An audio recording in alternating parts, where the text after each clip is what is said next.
Hi there VC, my name's John. I'm from Melbourne in Australia, and this is my first video on YouTube and for the vinyl community, and I'm doing the Vinyl Tag 2021 from Andrew of Tales of the Crate.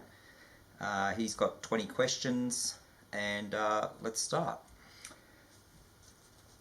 First question is the artist you discovered in 2020, and I'm going to go with Aldous Harding, who is a New Zealand based singer, female vocalist. She has been around since about 2014. She's had 3 albums so far. The first one is self-titled, is quite difficult to find. That is at least $100 in Australia, and I haven't seen one yet. So the first one I got was this one, which is Party, and this came out in 2017, and it's got a few sort of good songs on it. Like the best song she's got is Imagining My Man, which is a very good video clip as well. What the thing that you find attractive about Aldous is she's sort of a very quirky singer, and in her videos you can tell she's slightly awkward, and sort of it's a very endearing quality. A little bit like Feist, the Canadian singer. She's got that sort of a little bit folksy sort of voice. Yeah, so this was featured on 3RRR, which is a local radio station here in Melbourne, as an album of the week, and yeah, I heard it a few times and picked it up and really enjoy it.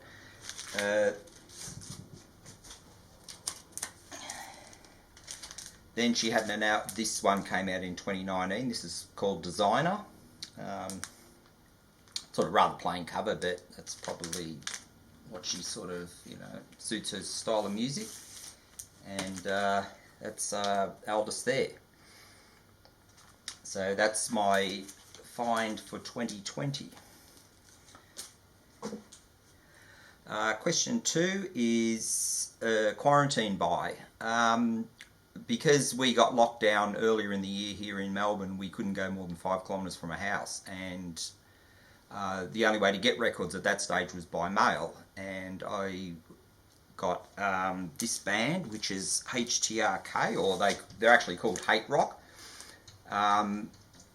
These were available at a bricks and mortar record shop online, so I picked up 3 of their albums. This is the first one they had, Marry Me Tonight, which came out in 2009. They were a 3-piece at the time, and then unfortunately one of the members died in 2010. But the band have kept going, and I also picked up at the same time this album, which is Work, Work, Work, and that's a one on a nice red vinyl. And the third of the same artist that I got was this one from 2019, which is Venus in Leo, and apparently the cover of the house there is one of their members where they grew up. So that's a sort of they're a local band from Melbourne, but I think they're now based overseas. So that was an early quarantine buy during the hard lockdown that we had. Question number 3 is an album you want to find in 2021. Well, for me, being a Kate Bush fan, the one I would really enjoy, obviously, is a new album from her, but we Kate Bush fans have to put up with her not putting albums out for years at a time, so I don't think that will happen. But I've got a lot of music that I'm looking for, so it's what I can find at the time and whether I've got the money and all that sort of thing. So yeah, lots, I would say. Okay, question 4 is a box set. I don't have all that many aside from some Kate Bush ones. One that I do have is, I don't know how many people are into opera. Probably not many in the VC. I don't think I've seen anybody show any opera artists, but I love Maria Callas. And I've got a box set here that is sort of like a selection of her work. There's 10 albums in it. It's from Italy, and they call the records over there disco, which I'm presuming either means, I think it means record in Italian. Yeah, it's a nice set. There's an example of some of the records that are in it. They're all sort of all the opera she's been in. There's a few that are arias, recitals. So yeah, she's an incredible singer. She had rather a tragic life, probably a short life. She only died at age 53. But yeah, there's something about her voice that is sort of captivating. She's sort of a darker, more broody singer than, like, as they call some of the singers, canaries. They're not a voice that you sort of enjoy, but Maria does. Like, she's good. And that box set, there's also another 10 albums, so there's 20 in all over the 2 boxes. So yeah, that's my box set, or 2 of them. Question number 5 is a concept album. I've gone with Kate Bush, the Hounds of Love album, which came out in 1985. Hounds of Love. The side 2 of this album is the Ninth Wave, and that is the series of songs that describe someone falling off a boat and being trapped in the ocean and close to death, and then I think it's got a positive finish that they do survive the journey. So that's the whole side of that album is a story of that. So that's my concept album.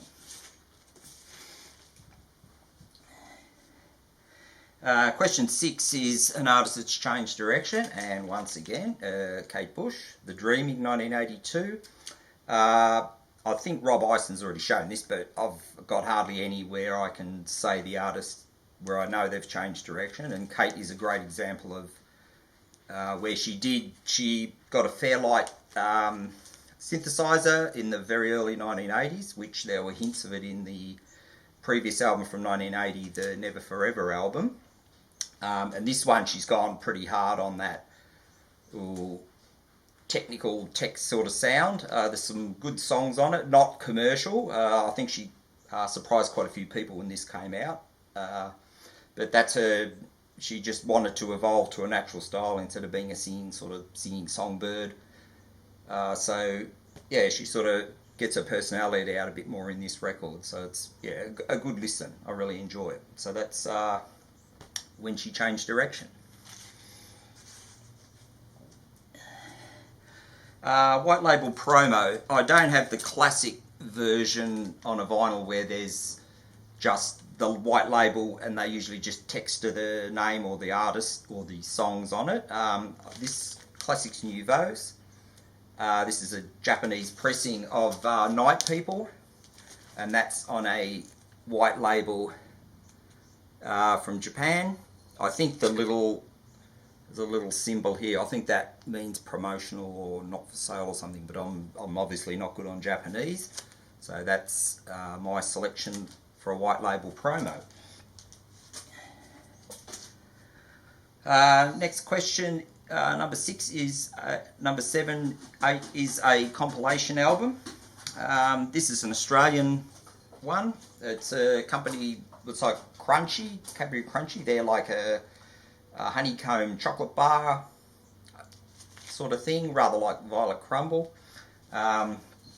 This came out roughly 1980. There's sort of general sort of artists on it, and the interesting thing about it, it's on a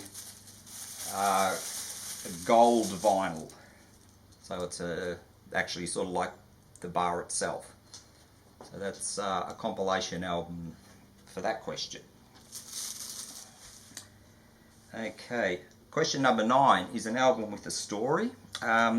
I'll pick this one. I don't have many with a good story. I don't even know if this is, but I'll put it in anyway. This is an Aussie local Melbourne band called the Ferrets.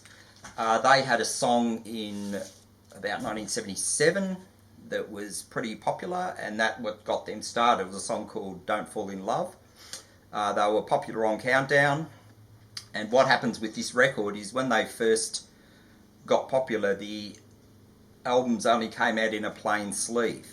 And it said you could then go and transfer the record for the proper one with the artwork on it when it finally was printed, because they probably got too popular too quick for the record company. And also on the inner sleeve they have the credits and who's on it, and this one here that is he's called Willie Everfinish, and that person is actually Ian Molly Meldrum, who was the Countdown host back in the 70s to mid 80s, and it looks as though he took too long to get to produce the record. And yeah, Molly's he was the host of this show, Countdown. That's Molly there doing his humdrum. His famous saying used to be "Do yourself a favour," and he was also the time Prince Charles appeared, and Molly just absolutely lost it. He just could not compose himself or conduct the interview properly. I don't know what Prince Charles thought of him after that, but it was quite hilarious. And also there was another time when Iggy Pop was on the show, and Iggy was off his nana. He was absolutely hilarious, and he was jumping around, smacking Molly, and being a bit of a clown. I think that's on YouTube if you want to have a look at it, but that was quite funny. So that's my album with the story. Question number 10 is albums you want on vinyl. I've got a few goth bands from the late 90s, early 2000s that still don't have a vinyl pressing. The first of these is a French band called Dark Sanctuary. They were around late 1990s to early 2000s, and the very early ones featured the Marquise Ermia, who was a sort of soprano sounding female, and Arc Day was the pianist, and he had a lovely heavy sound that he would use. She was only on the first album, and then they got another female who wasn't quite as striking as Marquise was. So yeah, I'd be happy to get these on vinyl, if only for the album art, because the CDs are so small and you don't really get much detail on them. And the other one is German band Untitled, which I think means undead. They've been around since the late 1990s. They could still be going, I think. And there's quite a few of their CDs, and none of these, to my knowledge, are available on vinyl yet, so these would be good to get on vinyl. So that's question 10. Question 11 is a common and uncommon album. The common one is a rather tatty copy of James Last's Trumpet A Go-Go 3. This was in my dad's collection, and considering the condition, I thought I'd try to get a better copy. So I went to the local opportunity shop here, which we call oppies, that you call thrift shops, I think, overseas. And I got an upgrade copy for a whole $1, which yeah, these are very easy to find in opportunity shops. You don't get any sort of well-known artists, of course. They've always been picked through before they get onto the shelves, but this sort of stuff's very easy to find, and for $1, very cheap. And at the same place, I got this one, which is Paul Carson at the organ. He was I think he's a religious sort of type singer from America, an organist, and that's on a lovely HMV label, and it is a New Zealand pressing. This one I couldn't even find on Discog, so I actually had to create the listing for it, so I would guess that makes this a rare album, even though there's probably not much demand for it. So that's my uncommon album. Question 12 is an EP. I've got Shakespeare's Sister. This is Ride Again. This came out in 2019, and Shakespeare's Sister were popular in the early 1990s. They had a couple of really good albums, a couple of good songs. It's Siobhan Fahey from Bananarama and Marcella Detroit, who was, I think she co-wrote the song Lay Down Sally for Eric Clapton. And yeah, they had an acrimonious split in 1992, and they finally reformed again, as it's called Ride Again, in 2019. And this is on a white vinyl. It's a 4-track EP, and that one is, yeah, signed by both the ladies. So that's my EP. Question 13, a girl group. I'm not sure if anybody had this one yet. This is the Black Bells, the sort of a garagey, not quite goth band from somewhere in America. They're on the Third Man label. And yeah, they're quite good. I think the hats are quite important to them. And because on the actual record, it has this side and then it has hat side. So that's my female band. Question 14, favourite album cover. That's easy. It is Phantasmagoria by The Damned. That is just absolutely gorgeous. Love it. That is actually, the model is Susie Bick, who is now Nick Cave's wife. And the photographer Bob Carlos Clark did a lot of this sort of alternative, sort of fetish type photography in the 80s into the 1990s. And the photography on this is really gorgeous. I think he used a black and white film, and they use a heavy red filter, which makes the skin tones really white and the sky is really dark. And obviously it's taken in a symmetry as well, which adds to the appeal, and the font is just lovely as well. So yeah, that's the favourite album cover. Question 15, album I've listened to the most. There's quite a few I could have chosen, but I suppose over time I would have played this one quite a bit on album and CD. That's Enya and Watermark. It was just an incredible album when it came out. Nobody had really sounded like that. Those sort of layered, sort of textured sound she put out. Just lovely to listen to, and yeah, always worth a spin. So it's probably the one I've listened to the most over time, aside from Kate Bush, of course. Question 16 is an OG pressing. I tried to get the Maria Callas albums on the original label, the Columbia label from England, because they're apparently the best pressings. They were back in the day when everything was analogue. So you know that was true to her sound at the time. A lot of the stuff now is they call digitally remastered, and some purists are not impressed with the sound it creates. Her albums are actually not easy to find in Australia, even the new ones. So I haven't got any new ones to compare. But this is an original late 50s version of this. And the other thing with the albums is the artwork is really high quality. It's a beautiful gloss finish, good quality printing. Yeah, like the modern albums these days, they all look the same. They've got like a matte sort of dull look to them. Even these, when they and obviously this is the original artwork. Now they just do a copy and it loses quality. So these original pressings are things that I really chase up. So yeah, anything by her of the era I try to look for. Latest album purchase.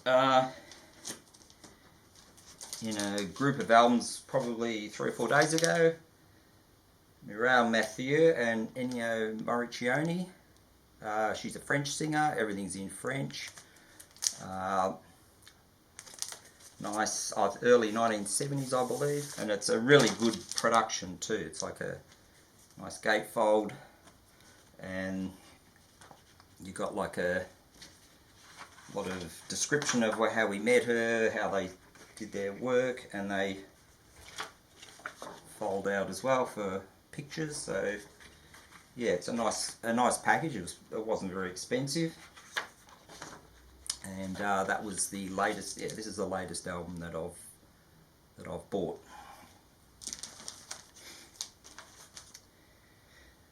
An album they don't get. That's I would say the artist overall, and that's Galas. This is her 1984 self-titled. She's doing her 2-microphone thing, which she sort of liked doing at the time to get a more distinctive sound, unusual sound. This is an OG copy, of course. She is now trying to get all her catalogue repressed, and she's got the rights back off Mute Records, which she was on. I've ordered a couple off her website, but with COVID and everything, there's been a delay, and I still haven't seen it yet. It was Litanies of Satan, I know that was one, and she had a new piano work that I've ordered, but it's been nearly a year and nothing showed up yet, but hopefully they'll come out soon. So yeah, an artist people don't get, I think, but those that do really enjoy it.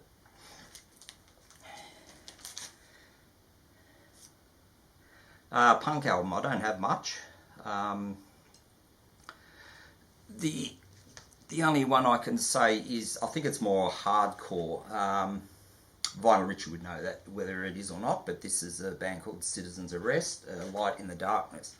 And the reason I got this is for the artwork, which is Caspar David Friedrich art, and it was called Monastery Graveyard in the Snow, and it was destroyed in an Allied bombing over Germany in 1945. So the picture no longer exists in its actual form. There's only black and white sort of copies that people had photographed before it was unfortunately destroyed, because it would have been a colour picture at the time. But that is a gorgeous computer, and I have that on my computer as my desktop background. So when I saw this, I had to get it. I had no idea what the band sounds like, but yeah, for the art it was got.